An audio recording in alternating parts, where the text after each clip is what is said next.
The coming Biden administration now has some big names penciled in to fill some of the most important jobs. That process gathered momentum today, even in the absence of a formal transition. White House correspondent Yamiche Alcindor reports.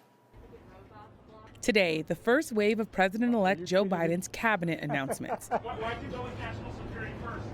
Because it's national security.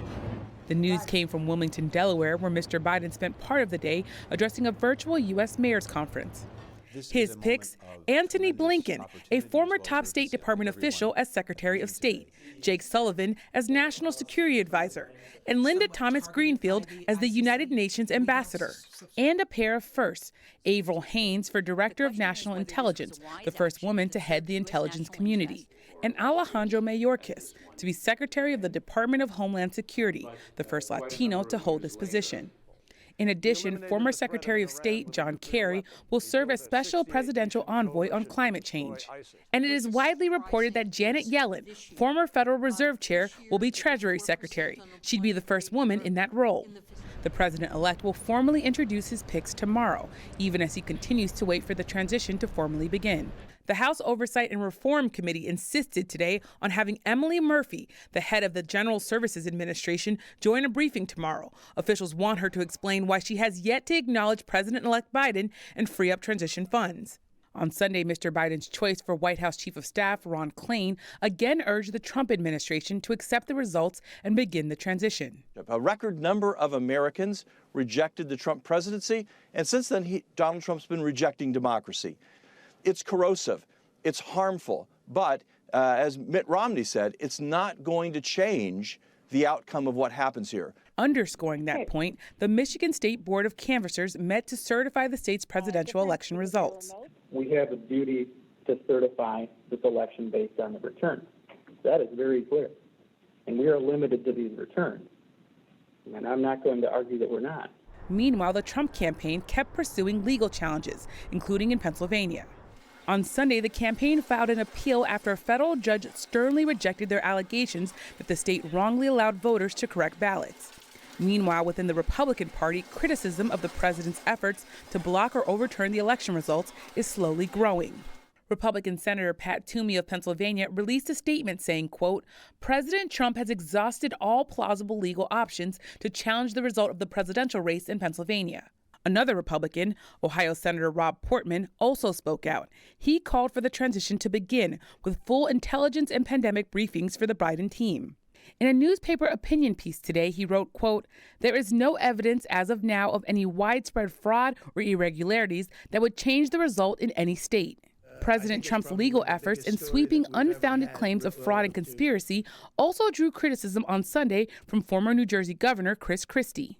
The conduct of the president's legal team has been a national embarrassment. I've been a supporter of the president's. I voted for him twice. But elections have consequences. And we cannot continue to act as if something happened here that didn't happen. Hours later, the Trump campaign issued a statement saying attorney Sidney Powell is not representing the president. During a news conference last week, she made some of the most inflammatory claims, including that Venezuelan leaders were trying to rig the U.S. election. And Yamiche joins me now. So, Yamiche, as you were reporting, Joe Biden today naming his picks for some of the top jobs in his administration. What more have you learned about how Biden and the president are handling this moment? Well, President Trump is continuing to deny that his presidency is, in fact, coming to an end. But more and more Republicans are starting to acknowledge that. As we noted in the piece, you're seeing Senator Portman, Senator Toomey, as well as Senator Alexander, all speaking out. Republican senators, not that many of them, but at least a handful now, telling the president that it is time to essentially give up this fight. The president, though, is not willing to do that. In fact, today we saw, of course, Michigan certify its vote, making Joe Biden the official winner. The president-elect Biden Biden, the official winner. But the Trump campaign put out a campaign statement just moments after that saying that it was a procedural move and that, in fact, they are going to continue their fight in that state. The other thing we're seeing from Joe Biden is him rolling out his transition, making these big announcements for Secretary of State, for the United Nations ambassador. This is not only signaling that he is going to continue to move forward, preparing to govern, but he's also making the case that things need to be moving forward. We're now seeing pressure rise and continue to rise on the General Services Administration and the head of that, Emily Murphy. There are sources telling us that she is continuing to feel the pressure, understanding that this is really a mood in Washington that is shifting in the direction of having President-elect Joe Biden get the resources as well as the official sign-off to start the transition. That has not happened yet, but we need to watch that space very closely.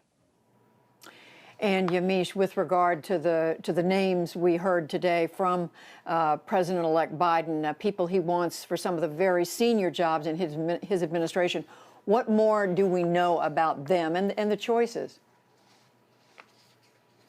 Well, a lot of these names that President-elect Biden has announced today are, a lot of alums from the Obama administration, as well as they're people who Joe Biden says reflect America and reflect his commitment to diversity. I want to walk you through two. The first is Alejandro Mayorkas. He is a Cuban-American refugee, came to the United States fleeing political issues in Cuba. I want to read to you a tweet that he wrote. He said, "When I was very young, the United States provided my family and me a place of refuge. Now I have been nominated to the DHS to be the DHS secretary and oversee the protection of all Americans." And we should also note that he oversaw the implementation of DACA, which was creating dreamers and giving them some sort of relief and status here in America if they were brought here as minors. Another thing to note is John Kerry is going to be the special envoy to climate change. That's a big deal because it's a big name showing that Joe Biden, President-elect Biden, is focused specifically on climate change, wanting to elevate that issue as a national security threat.